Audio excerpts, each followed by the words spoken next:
कतिजना यहाँ किसान हुनुहुन्छ? हात उठाउनुस् त, हात उठाउनुस्। किसानले हात उठाउनुस् एकपल्ट।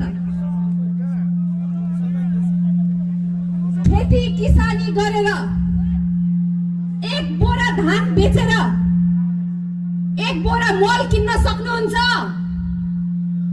सकिन्छ? आवाज आएन मलाई। एक बोरा धान बेचेर एक बोरा मल किन्न सक्नुहुन्छ? तपाईका छोराछोरीहरूलाई राम्रो विद्यालयमा, नेताहरूले पढाएका जस्ता विद्यालयमा पढ्न पठाउन सक्नुहुन्छ? ईश्वरको कानमा नपरोस्, तपाईहरुको घरमा कसैलाई पनि ठूलो रोग लाग्यो भने उपचार गर्न सक्नुहुन्छ? अनि यतिका वर्षदेखि एमाले, कांग्रेस, माओवादीले तपाईहरुको नारा किसानको अधिकार, किसानको हक भनेर नारा बेच्दै गर्दा पनि आफ्नो यो अवस्था हुँदाखेरि एउटा किसान भएर सामान्य जीवन यापन गर्न सक्नुहुन्न भने किन बारम्बार त्यो भ्रष्टाचारीहरूलाई भोट हालिराखेको छ सिन्धुपाल्चोकले?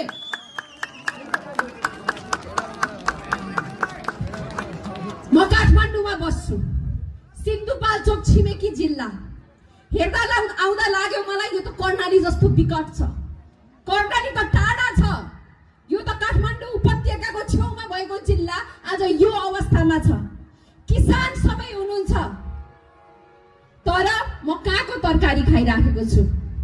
भारतको तरकारी खाइराखेको छु।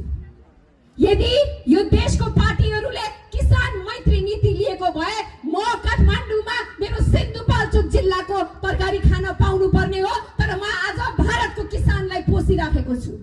एउटा किसानले म यहाँ सोध्न चाहन्छु, 200 रुपैयाँमा हामी काठमाडौँमा तरकारी किन्छौँ। यहाँको किसानको हातमा कति पर्छ? 20 रुपैयाँ।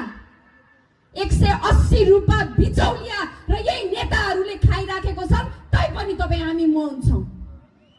कृषि प्रधान देश, कुर्सी प्रधान भएपछि यहाँ अन्न होइन भ्रष्टाचार फैलिन्छ भन्ने कुरा यहाँका नेताहरूले प्रमाणित गरिसकेको छन्। त्यसैले यसपटक किसानको नारा लिएर आउने नेताहरूलाई तपाईहरूले लखेट्नुपर्छ।